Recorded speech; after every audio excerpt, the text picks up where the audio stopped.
anyone that says they don't like it, it's kind of like saying you're not into chips or something. Yeah. It's like, yeah, they're too salty. Welcome to the Comedy Here Often podcast. I'm your host, Kevvy. With me, as always, is my co-host, Young Alexi. This week on the show, we have musician, producer, and all-around funny person, Steve Bays. Hey, Steve. Whoa, what'd you get? Wow. Oh. Alexi, you got to see a studio when we're allowed to be around each other again. It's amazing. Wow. Whoa. Okay, there's a bunch of junk over here because we were filming a little radial promo video. That's okay. You saw my mess. Steve, Alexi, yeah, but you have beat drums also. What? Okay, yeah. You're crazy. She was an engineer at Blue Light, right? And a producer. Yeah. Oh, I know Blue Light. I've never worked out of there, but I know of it for sure. Yeah. Oh, I used to. Great. I helped build it. So what? Yeah. Where did you come from? That's crazy. No, and Alexi was a chef also. At Federico's. Oh my gosh. Okay. Well, you win the cool contest for sure. Okay, so you can see the aquarium, right? That's yes. I like that. So that's the only continuity error between the two videos. Yeah. So it'll be like, well, the thing is, see, I find with comedy.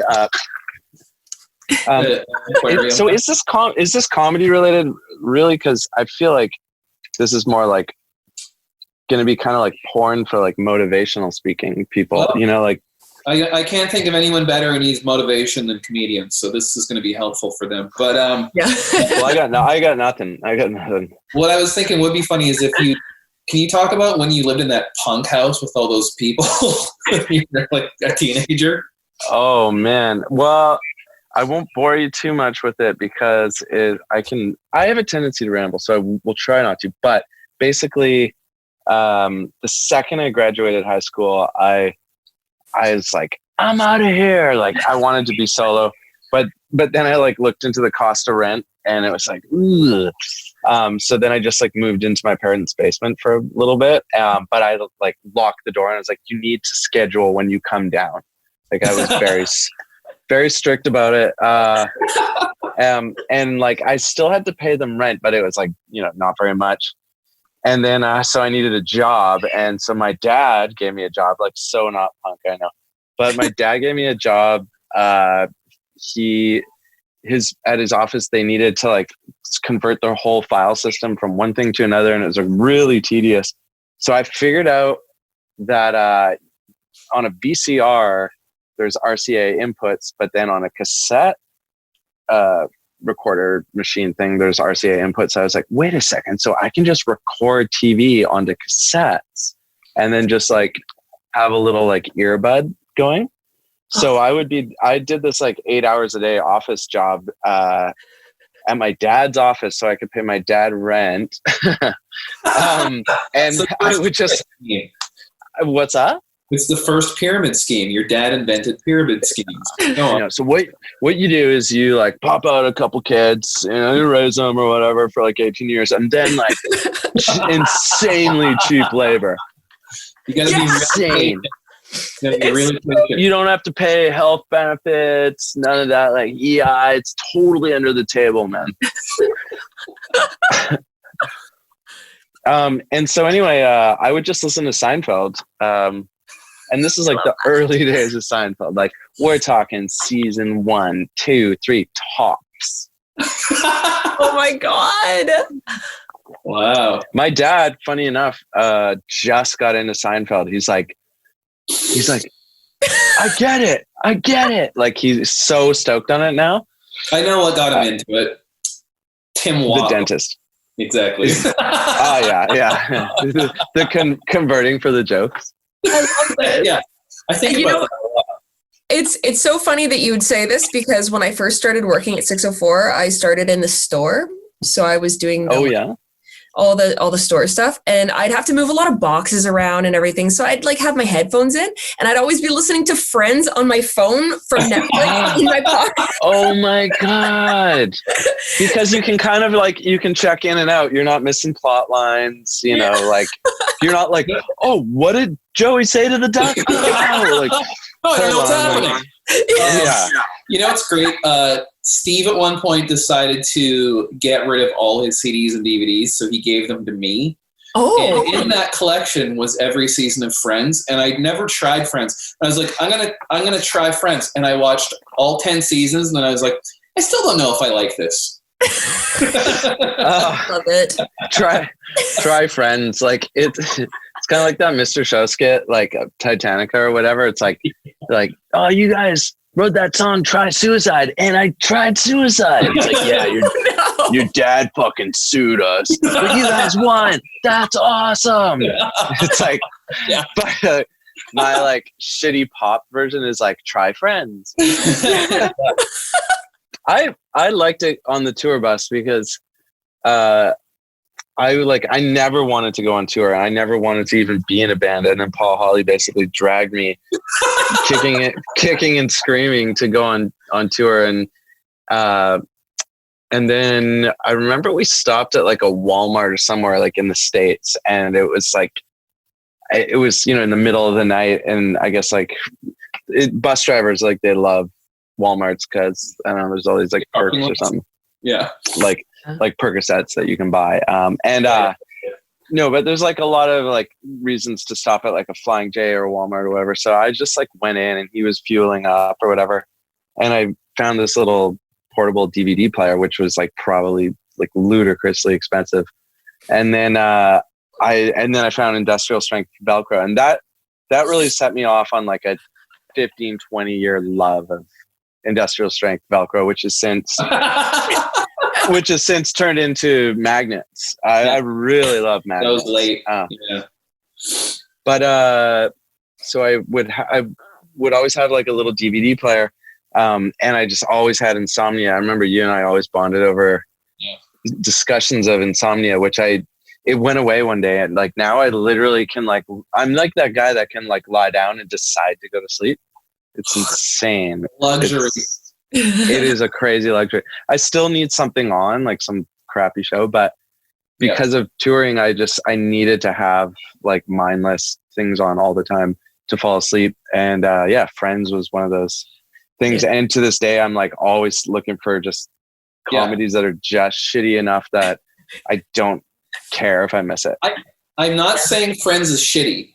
I'm definitely not. I'm just, because I think it's all those people are funny and talented, but I'm still not sure it's my taste. But I think the American Office, I was just thinking about this. The American Office and Fresh Prince of Bel-Air, I think, are the best sitcoms ever. I was just thinking this today. Super creepy and weird that you would put those two together because Will Smith, Illuminati, Steve Carell, brilliant genius. Like, I think The Office US is anyone that says they don't like it. I'm like, oh, okay, so you haven't gotten into it yet. They're like, no, I've tried. I've watched a few episodes, and it's like it's not really that funny. It's like you will get into it. Like it's kind of like saying you're not into chips or something. Yeah. It's like they're too salty. It's like you will get into chips at some point. Like, and we'll discuss then. Yeah, exactly. It's true. You just haven't seen the basketball episode of Chips. You just actually referenced season 1, which is like the thing that really throws people off. Like you need to start at season 3.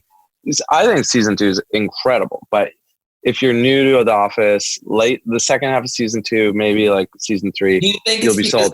That's when Andy shows up? Yeah, I do. Simple as that. Did you ever get into that show, Alexi? Yeah. Oh, I loved it. It's like one of my like Friends and The Office are like really nice, like easy shows that I can like put on in the background while I like do things. And but Alexi, you need to commit. I've definitely like sat down and like Oh my God. He has Dwight socks. No way. Also, that's Commit socks. I was just wearing the exact same brand today of my running socks. Amazing. You need to commit. We need to commit. Oh my God. I'm trying to think of if I have anything office, but I don't think I do. I had 2 knickknacks. I'm like, I really don't like when you go into studios and there's knickknacks everywhere. I'm like, oh, that's your thing, not mine. Sorry. But I have 2 knickknacks. One is the Dwight bobblehead that Kevvy gave me. Oh yeah, I got it for you. Yeah. Way to like alley-oop the compliment I already gave you. Slam dunk, buddy. But the other one is just like a little red Lamborghini, and I retired them recently. And I like, it went through my head like, if Kevvy comes over, like he's gonna notice I don't have it, because it was sat on my monitor for like years, and it was like, oh, Kevvy, like it goes through your head, you know. I'll put another thing in the tree to remember me by: a subpoena.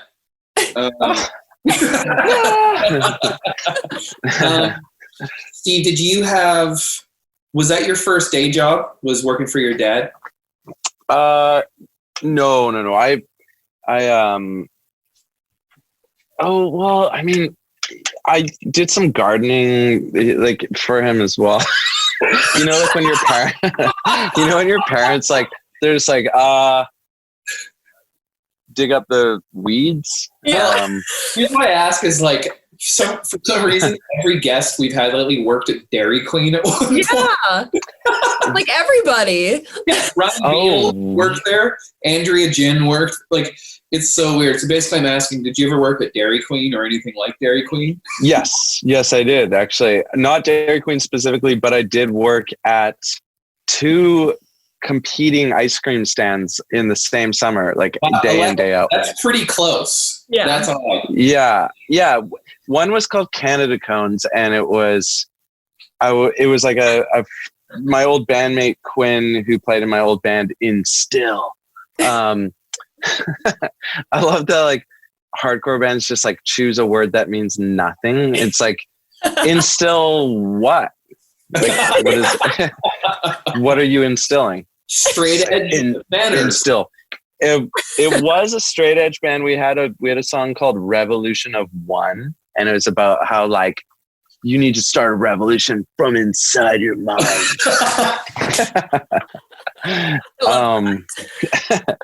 But anyway, so Quinn had a buddy that started this Canada Cones ice cream business.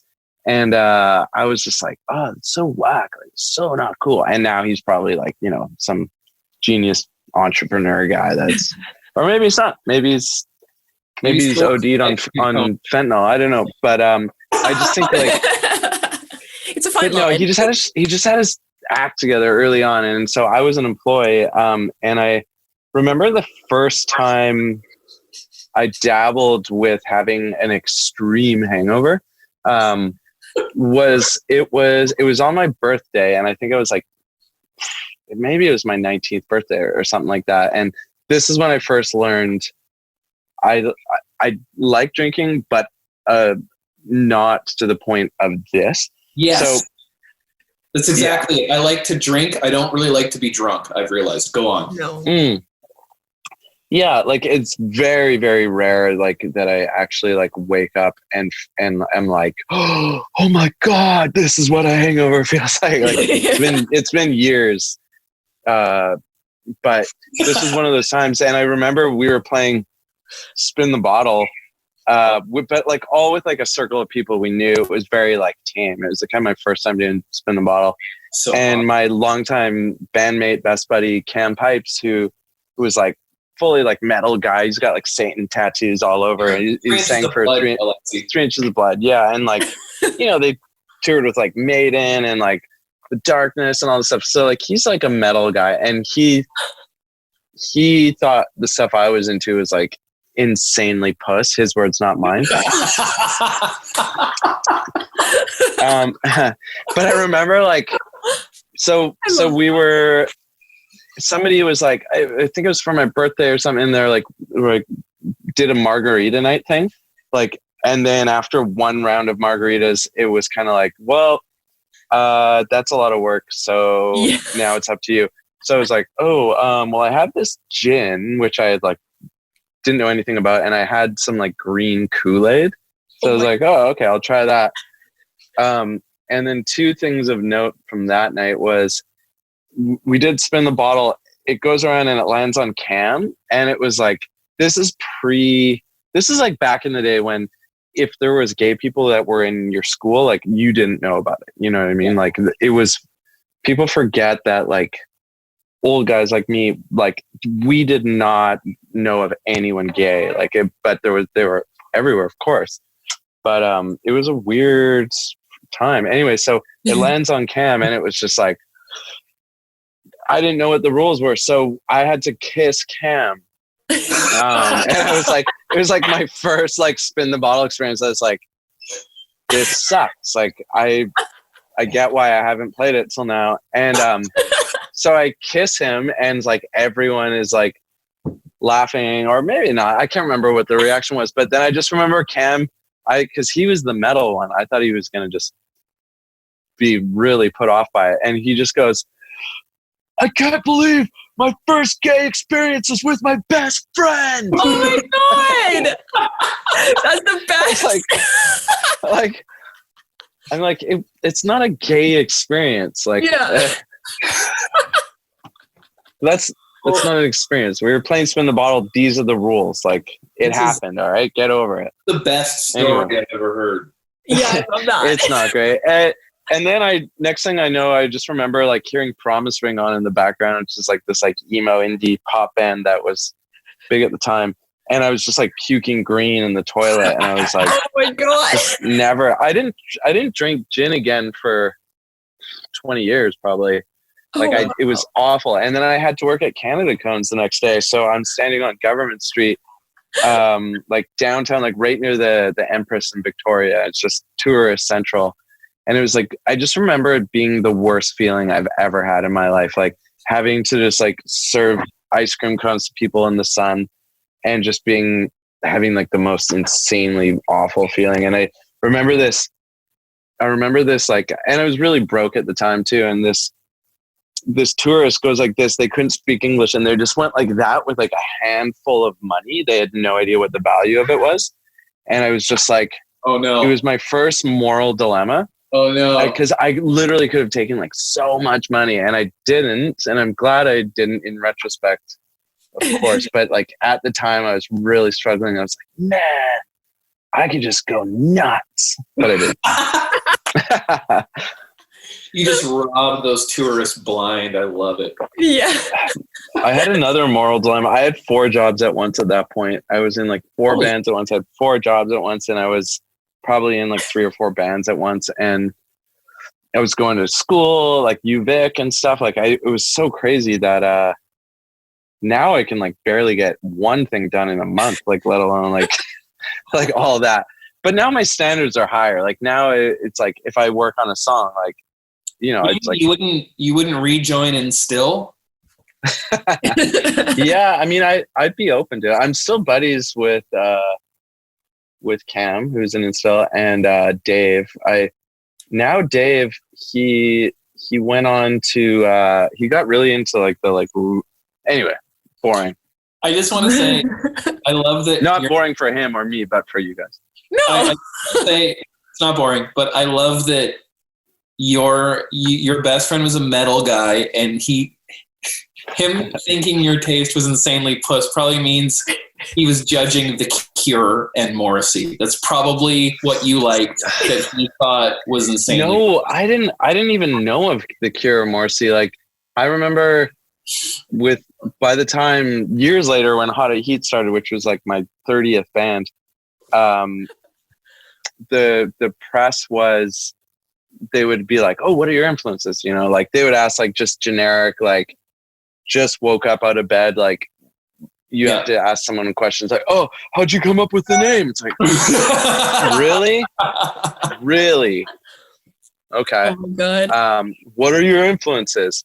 And I would tell them my influences and they wouldn't know them. So they would tell me that my influences were The Cure and the Smiths and stuff like that, but especially The Cure. And then somewhere there exists on K-Rock in LA, they asked Robert Smith, like, have you heard How to Heat? Do you think that he sounds like you? Everyone says that guy sounds like you. And he was like, no, he doesn't sound like me at all. And I totally agree. Like he was choked at the comparison, as he should be. He's like, I sounded like a friggin' raccoon being choked. And then he's like got like an amazing, like, you know. Well, the bravery sounds like the Cure. Yeah, I was going to say, there are a lot of people who copy his style, and you're not one of them. But thank you. Some bands copy your style, and I won't name them. Okay, let me list them off. Eve 6, Sugar Ray, Catherine Wheel. Yeah. That was a great obscure reference on the fly. See, this is why you're born to podcasts. Thank you. I really appreciate that's also my suggestion for your first face tat. Born to podcast. Alexi, how did you two kind of end up teaming up? Well, how did this happen? I mean, like you kind of just asked me if I wanted to like do some podcasts, but we already kind of knew each other because I was like working at the label. Well, that sounds like a very like 2018 Tinder kind of dialogue. It is my bio. Everyone's just like, hey, you like to podcast. Let me clear something up though. Born to Podcast is not my face tattoo. It's on my knuckles though. And secondly, Alexi was. It's funny. I actually can't remember why.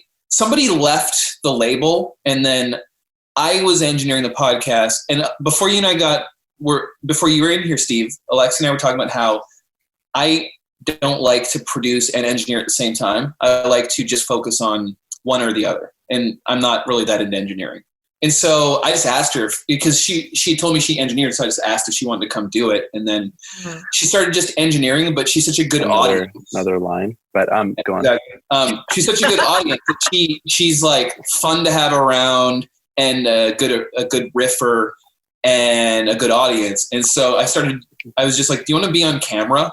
And so she was kind of like the first Phil Giroux, which is a Tom Green. Or even better yet, Young Jamie. Yeah, exactly. Young Jamie on Joe Rogan's podcast. He's the engineer, and occasionally he'll just chime in. So she's Young Alexi, and that's how it all started. Yeah, I mean, Phil Giroux is not anything. He's got a face for radio, where it's like you guys are both you guys are like sidekicks. You know, like Phil Giroux was definitely a demotion. So yeah.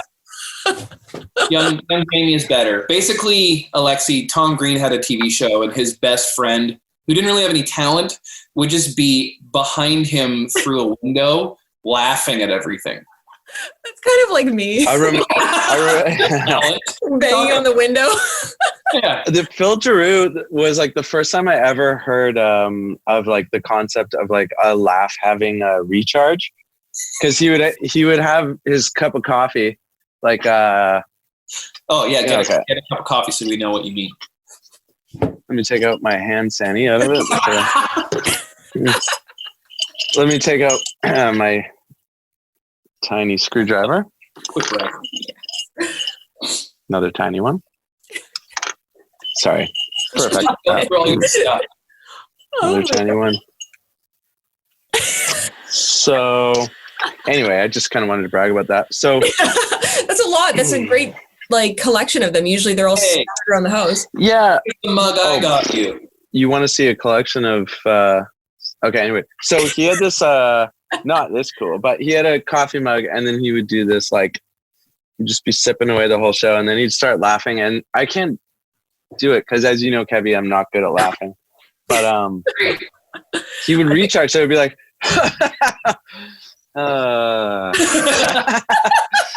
oh my God. Steve got me this. I love this. Whoa, you are the world's best, Kevvy. Thank you. It's yet another Office reference. I know this reference. What's your reference? What? Oh, I thought you said I have a reference too, and I was no. What? No. I'm at least familiar enough. Yeah. I actually put on a Kevvy influenced sock on this foot. So we love that. Because Kevvy used to be very tie-dye obsessed. He loved the tie-dye.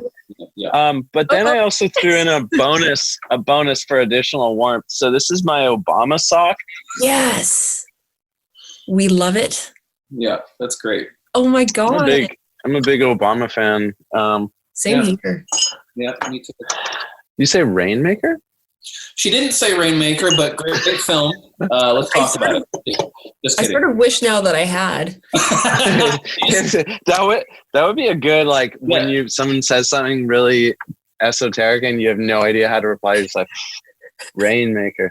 Or you just bring up a Matt Damon movie. You're like, such as? Yeah. Ocean's 12. Ocean's 12, man. Let's do one more segment and then let's call it. Steve, you ever had an experience with a ghost? No, Victoria, one of the more haunted parts of Canada. I did hear that there was ghosts. When my school would have books, when there's like book day or whatever, and you can order books and then they arrive and everyone would be like, oh my God, like my Babysitter's Club book, or that was the best day ever. Yeah, it was, because it was your first taste of consumerism. Let's be honest. Like, it's true. Like if you could order more than books, people would be probably doing that. Yeah. But so I was obsessed with ghosts, and so all my books were always ghost related. Like the kind of like classics, like oh, that doesn't, like, there's somebody calling me, like saying all this like messed up shit, like, sir, the number that's calling you is within the house. Honestly, this is so hilarious because that's exactly what I used to order too. It's just ghost books with these stories. What? Oh, okay. What about the well, that's impossible. Like, he's been dead 50 years. Yeah. Yeah, like that kind of thing. I love that. That and Canadian ghost history, and there was a lot in Victoria. Yeah. There was. I lived near one of the legendary places where there was like a crazy murder and stuff, and but Alexi loves murder. She loves what? Murder. Yeah, I sense that. I just got a vibe. She does, yeah. Maybe it's the Kevvy, that was our secret. Her head. But yeah, she loves murder podcasts. But anyway, sorry, go on. Yeah, I get that. I could see that about you for sure. And that in killing small animals. She's picking up on that vibe from you big time. No, okay, that too far. That was in her Tinder profile. Go on. So I heard that there was like all these like pathways in Victoria, like underground and stuff. Mm. And I was like, oh, like we got to find them. So me and a couple pals, this one girl, Michelle, I can't remember who it was. It was her and maybe a couple other people. But so I just assembled like a zoo crew of like ghost hunters. And one of them was in front of the Empress, actually, right near where my Canada Cone stand was. You could lift up like a big manhole and go under and like enter these underground tunnels. And apparently there was opium dens everywhere, because there was this bookstore in Market Square that specialized in like witchcraft and stuff like that. So I couldn't buy the book, but I just like perused it, and I was reading about these different spots. So that was one of them. So we went down in the middle of the night, and I was walking like under, like below the Empress and like these underground tunnels. But then there was just like a concrete cutoff, because I guess that's where like all the drug dealing was going on and these opium dens and stuff. So they just like kind of like blocked them off. So then I was kind of like, well, okay, we got to find more. And then I heard that there was one at Ross Bay Cemetery. So we found the entrance point in Ross Bay Cemetery. I went down in this like tiny ladder in this like really obscure manhole, and there was like a foot of water, and I was like, it's really dank and cold. I was like, oh. So I went down and I saw it. It does exist. And then a guy with a flashlight in the distance was like yelling at us, and I guess they had a security guard there. So basically he chased us out of Ross Bay Cemetery, and he probably chased us for like half a kilometer. Like we were running for a long time. Oh my God. Whoa. I got news for you, Steve. That guy's been dead for 50 years. That's a good way to wrap it up, I think. Spit take would have been great, but there's a lot of nice gear here. Yeah, don't spit on your high-end equipment. Thanks for coming on the show, Steve. Yeah. Hey, quick question. Yes. When do you start taping? Wait, you haven't been recording this the whole time, have you? That was some very secret manhole adventure stuff I didn't want out in the I love that. Alexi, I love that you have a green screen, but you haven't opted to use it. So it's like, I pointed that out. You're just like, you just have V drums, and she just likes green screens. She just likes how yeah. green screens I like the green. Green is my favorite color. It's my favorite color. It's okay. I did Zoom for the first time last week because I'm putting out a record on this with this company, and it was our first kind of face-to-face meeting thing. And one of the other guys in the band was he did the Zoom like green screen thing. Oh, yeah. And when I like went like that, he did a screenshot, and so his background was exactly the same as this. And I just thought it was genius. I love that. Yeah. Kevvy, you and I were talking about doing an episode in a tree fort where our backgrounds are just different angles of the same tree fort. Yeah. We just lie about it and say that we had to do this to get away from people. I love like I watch a lot of YouTubers and follow like a lot of kind of niche topics on YouTube, and all the vloggers, like they kind of pimp out their backgrounds so like carefully. You've got like a baseball cap and a bunch of shadows, and then Try It Out is in the background. Yeah. Here's the Andre poster. I also have a painting of myself. Oh, I love that. So, yeah, narcissism or the painting?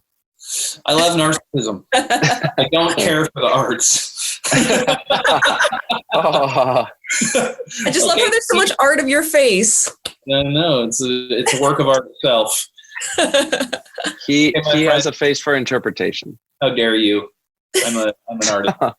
Thanks for coming on, Steve.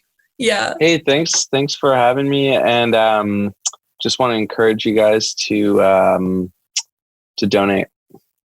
Just anything. Yeah. Okay. Just anything goes. Like that box of wine I'm drinking it right now, but after this glass, I will not be drinking it anymore. And I will donate it to Parker because it is shit wine, but free wine is still free wine. Get Parker Bosley some more wine that is cheap because he needs Please donate to struggling musicians. And love you, Parker. I'm here for your cause. I want to get you drunk on $10 or less. You can do it. He'll tell you which ones. On that. Bye, Steve. Thank you. Okay, see you guys. Bye. Thanks to everyone watching. Thank you for listening to the Comedy Here Often podcast. I've been your host, Kevvy. Thank you to Steve Bates for coming on. Make sure to follow him on social media. Make sure to check out his bands, Fur Trade, Hot on Heat, and Mounties. And make sure to subscribe to us on YouTube, and make sure to follow us on social media at Comedy Here Often. We'll see you next week.